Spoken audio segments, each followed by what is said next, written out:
در قصر ورزشی شهر خوجند بخشیده بر روز مقامات اجرای جزای جنایتی مسابقه فوتبال برگزار شد.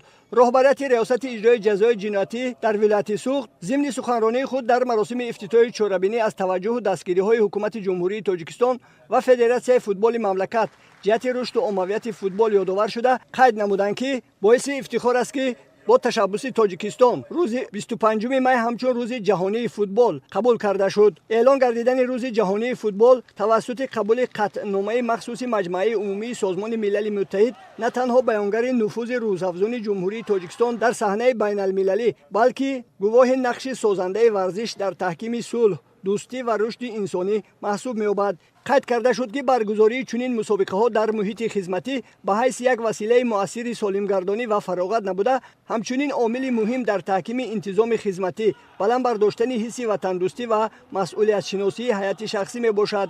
گفته شد که ورزش نه تنها تنی سالم میبخشد بلکه روح قوی، اراده متین و اخلاق ورزشی نمونوی را در شخص تشکل میدهد که برای فعالیت باثمر خدمتی نهایت ضرور است.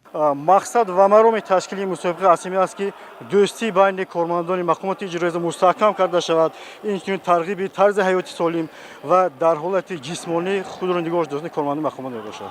در این چهاربینی ورزشی 7 دسته از ساختارهای ریاست مذکور از جمله تیم‌های بتالیون چهارم قسم نظامی 6593 سر ریاست اجرای جزای جنایتی جمهوری تاجیکستان، تفکیکگاه‌های شهرهای استرافشان و خوجند، ریاست اجرای جزای جنایتی در ولایت سوخت و 3 دسته از مؤسسه‌های اصلاحی شهر خوجند و ناحیه باباجان غفوروف اشتراک دارند. در دور اول مسابقه دسته‌های ریاست اجرای جزای جنایتی در ولایت سوخت و تفکیکگاه شهر استرافشان بین هم واخوری دایر نمودند و این واخوری با حساب 6-1 به فایده دسته ریاست اجرای جزای جنایتی در ولایت سوخت به انجام رسید.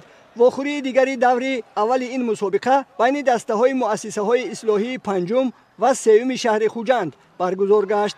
در این چهاربینی ورزشی دسته مؤسسه اصلاحی رقم 5 شهر خوجند تیم حریف را با حساب 1-0 مغلوب نمود. مسابقه مذکور تا سنه 11 ایول ادامه یافته غالبان و جایزه‌داران معین کرده می‌شوند. دسته غالب مسابقه به مرحله نهایی این چهاربینی ورزشی که در شهر دوشنبه برگزار می‌شود راه خط می‌گیرد.